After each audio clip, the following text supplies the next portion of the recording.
Entendi. Professores, quando é que o paciente deve procurar um acupunturista, né? E quanto tempo leva cada sessão de acupuntura?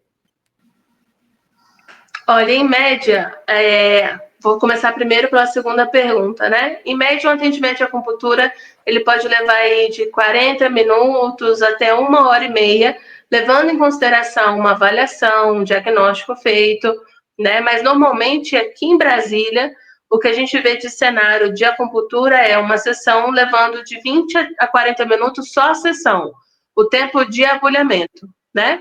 Certo. Deixa eu perguntar No só mais tempo uma coisa. total de uma consulta, até 1 hora, 1 hora e meia, mais ou menos.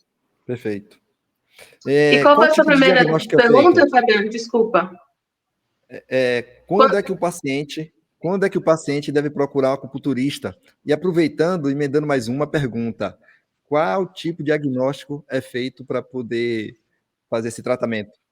É realizado, né? Olha, se a gente fosse escolher um momento para o paciente procurar acupuntura, pode ser hoje mesmo. Pode mandar uma mensagem, pode procurar um agendamento para amanhã numa clínica, num profissional qualificado, porque, como eu comentei na pergunta anterior, no meio do podcast que a gente estava conversando, sobre essa cultura da prevenção, né? Então, assim, mesmo que a pessoa ela não sinta uma queixa específica, ela não tenha um sintoma, não tenha nada que esteja incomodando, é interessante que ela faça uma manutenção da saúde. Então, que ela busque, na verdade, uma promoção da própria saúde, um relaxamento. Às vezes a pessoa acha que não está sentindo nada porque ela não está sentindo dor. Mas o sono não está tão interessante, o intestino, por exemplo, não funciona todos os dias. Às vezes ela tem algum estresse específico durante o dia por conta de trabalho. Enfim, isso tudo já é um cenário para a gente de promoção e prevenção da saúde. Então, a gente consegue trabalhar com esse paciente, ainda que ele não chegue com uma queixa específica de dor ou de queixa emocional, por exemplo. Então, a gente consegue tratar. Qualquer pessoa que tenha curiosidade, que tenha interesse em saber mais, é uma ótima oportunidade para você conhecer uma forma natural de você cuidar da sua saúde, né? Então, é bem interessante. Não tem um dia, nem um momento específico. Na verdade, qualquer hora é hora de você procurar o atendimento com acupuntura, com medicina chinesa. E quando a gente fala do diagnóstico, né? Essa é, de fato, a parte mais importante que a gente precisa num profissional qualificado e é a parte mais difícil que a gente tem no ensino do profissional nas instituições. Isso qualquer instituição vai confirmar, que é o diagnóstico da medicina chinesa. Porque quando a gente se depara com a medicina ocidental, né, o professor Luiz até comentou, você chega com uma queixa, você toma um medicamento para essa queixa e acabou. Mas não, muitas vezes, não vou dizer sempre, mas muitas vezes não se investiga por que está tendo aquela queixa, né? Qual que é a razão, qual que é a raiz do problema, qual que é o motivo para aquela pessoa estar sentindo aquilo. Em muitos casos, sim, a gente vê uma investigação desse sintoma. Mas na medicina chinesa, a queixa do paciente, ela na verdade, ela é secundária. O paciente chega com um quadro de insônia. Então, o Fabiano chegou para consulta de acupuntura, nunca fez acupuntura antes, tem medo de agulha, acha que vai incomodar e tem insônia. Então, para a gente, qual que é o cenário do paciente, Fabiano? A gente vai perguntar para ele se ele estava doente com frequência na infância, como que é o intestino dele, se funciona todos os dias, qual que é a rotina dele de trabalho, como que é a rotina dele alimentar, então do que ele se alimenta, às vezes tem alguma coisa ali que esteja atrapalhando esse sono. A gente vai perguntar, quer ver uma coisa curiosa? Se o paciente sente sede. Então, eu vou perguntar para você, Fabião, você sente sede? Aí você, muitas vezes, vai dizer assim, olha, eu bebo água.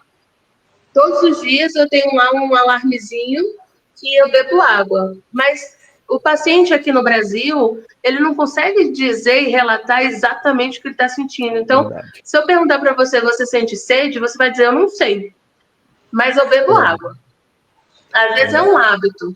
E aí, quando o paciente começa a criar uma consciência, uma autonomia da sintomatologia que ele tem, ele vai perceber que ele não sente tanta sede, mas ele tem o hábito de beber água.